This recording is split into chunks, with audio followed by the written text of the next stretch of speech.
Hello guys, today is a Sunday, another day, another ano na naman po tayo dito, galaw-galaw sa ating bahay. And update ko na lang po kayo muna.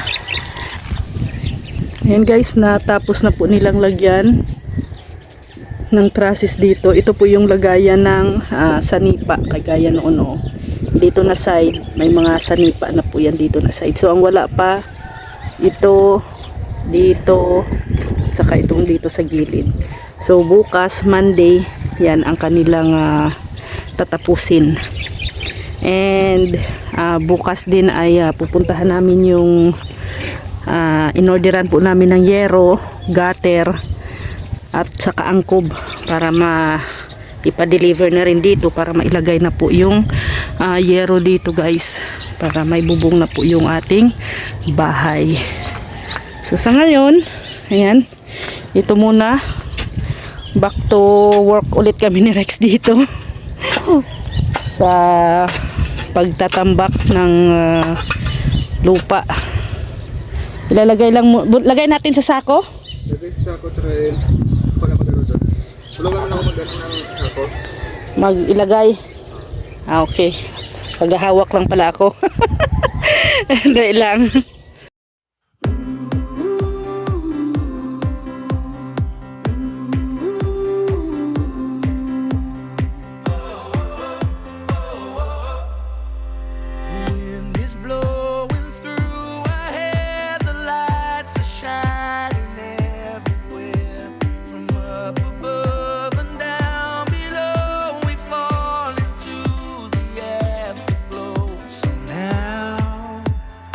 This is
guys. Grabe, naka-kinsing bag kami. Grabe si Rex. Hindi ka na napapagod?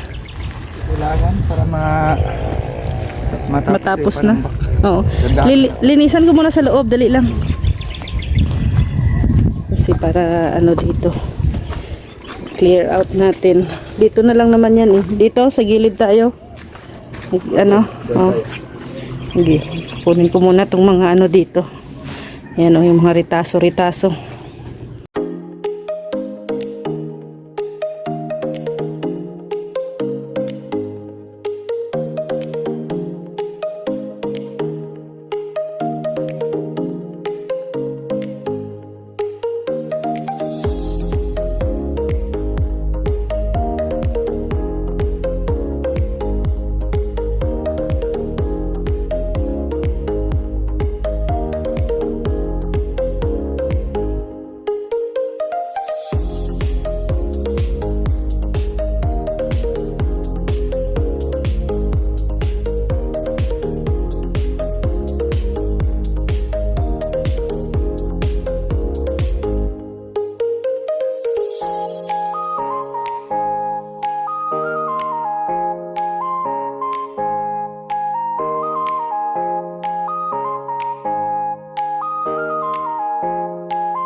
Hingal na hingal si Rex, guys.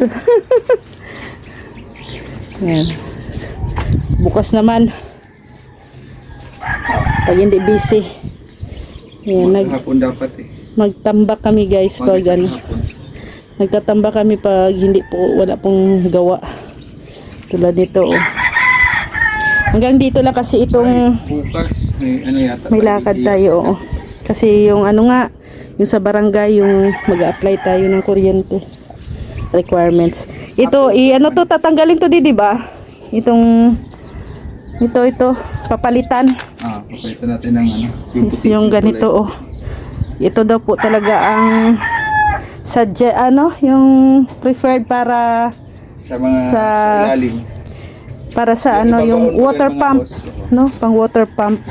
Ito yung kailangan. Yung blue hindi daw pwede yan kasi baka daw sasabog, mag-leak. Mag-leak. So yan. Kaya hanggang dyan lang muna yung aming panambak. Dito yung may bato, ayan, nalagyan pa namin yan hanggang doon. Pero dito, stay put lang muna. Grabe. Dami pang panambak doon pero hindi, ano pa to, kulang pa to, di ba? Kulang pa yan. Yan, kulang pa yan, guys.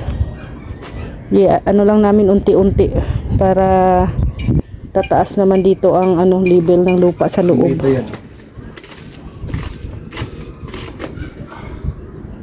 Baba pa. Ito. Ha? Ito. Kasi ano pa yan ay may flooring pa. Flooring, ganun. Tapos Styles. lalagyan pa ng bato yan. 'Di ba? Magpa-file pa ng bato sa taas.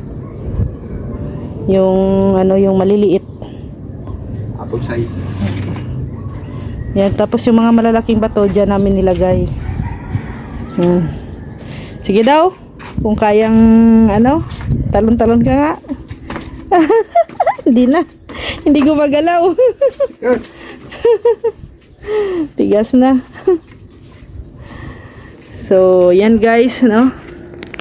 At bukas, araw ng Lunes, tatapusin na nila. Tapos na tong trusses. Tapos na. Ang bukas naman, ang gagawin naman nila ay yung sanipa.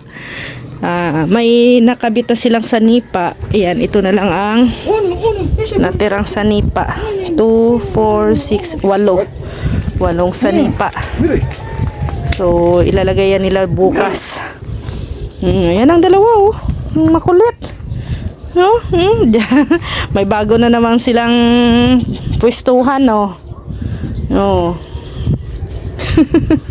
Ganyan po talaga sila dalawa, guys. Ayun si ano di, oh. Tanungin mo yung ano nila, Kuya Red. Hey. Tanungin mo about sa kawayan kung magkano yung pangmusti natin sa kuryente kasi guys, required po yun. Pansamantala lang naman po yung kawayan para next week pag pumunta na po yung Canorico dito ay meron na po kaming abang na mga pamuste. So maraming salamat, no, most especially sa aming big sponsor dito sa bahay, Mami Inday Guapa. Maraming salamat po, Mami. Kay Ma'am Star Miko and kay Ate Ethel, maraming salamat. At syempre sa mga anonymous sponsor po natin, no, thank you po mga anonymous silent viewers, sponsor po sila. Maraming salamat po sa mga blessing na pinagkaloob po ninyo sa amin. At ito na nga ang mga update sa ating bahay, guys. 5. Kaya maraming salamat po talaga sa inyo. And syempre sa buong Team Kalingap, viewers, supporters na nandyan, na nakasubaybay po sa amin. Maraming salamat po. Lalong-lalo na kay Kuya Val at Edna Kalingap Rap, Kuya Brooks. Thank you. And thank you sa inyong lahat. No? At si God na po ang bahalang magbalik ng siksik, liglig at umaapaw na blessings po sa inyo. And of course, mag-ingat po tayo palagi saan man tayo naroroon. God bless us all, mga kalingap. Ingat po tayo palagi. Bye-bye po.